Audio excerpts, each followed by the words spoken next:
You're standing at a crowded gathering. Someone brings up a topic you know inside and out, and you have the exact right insight lined up in your head.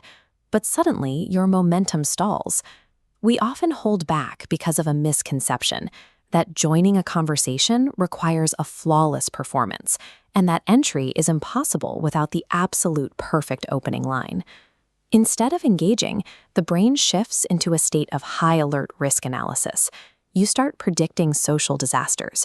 Will they think I'm awkward? Am I interrupting? What if I stumble over words?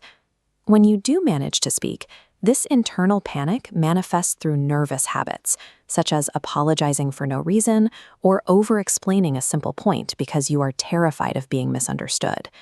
This leads to the most common conversational failure. While the other person is talking, you stop hearing them, and instead use that time to frantically draft and edit your next sentence in your head. This hyper-focus on your own internal performance doesn't just cause anxiety. By directing all your attention inward, you actively dismantle the mechanics needed to connect with another person. Conversations are mechanical systems of continuous reciprocal exchange. They function like a game of catch, where the primary objective is to keep the ball moving between two people. When you are stuck in your head drafting a response, you are operating entirely in an output-only mode. You're holding the ball, looking at your feet, and waiting for the other person to stop talking so you can throw it back. This creates observable physical symptoms. You drop eye contact, offer generic, delayed nods, and miss the subtle shifts in tone or emotional cues that define the speaker's message. The person speaking picks up on these cues instantly. They register your lack of presence as a lack of interest, which severs the loop. Without a genuine reception of the incoming data, the shared experience collapses. What could have been a fluid dialogue degrades into two isolated, awkward monologues. To fix this, you must apply active presence. This is the intentional shifting of processing power away from internal worry and outward toward external listening. By forcing your brain to decode the speaker's exact tone and message, you deprive your internal anxiety loop of the mental energy it needs to run. The overthinking sector effectively goes dark because your brain is fully occupied processing someone else's data. This intense outward focus validates the speaker.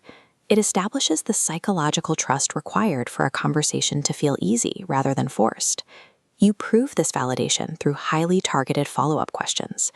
If they mention a difficult project at work, you don't pivot to your own experience.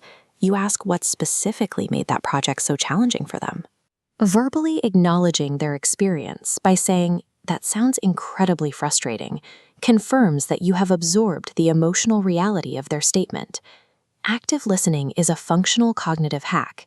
It redirects the processing power that usually fuels anxiety into a process that creates a deep sense of trust in the person standing in front of you. When a speaker feels genuinely heard, their posture changes. They relax their social defenses and settle into the interaction. This initiates a reciprocity loop. The speaker's warmth and openness reflect directly back onto you, which naturally lowers your own remaining anxiety. You feel safe because you can see that they feel safe. This is why simple tools like observing shared surroundings or giving specific compliments are effective. They are low-stakes triggers that start this loop of mutual comfort. Knowing a few reliable exit strategies, like saying, "I should probably let you go, but it was great talking to you," acts as a safety net. Knowing you can leave smoothly at any time makes the initial approach feel significantly less intimidating. Practicing these small moments of engagement trains the brain to prioritize the other person's comfort over your own ego. Confidence isn't a personality trait you were born with. It is the learned skill of presence, the ability to replace the dread of judgment with the ease of genuine connection.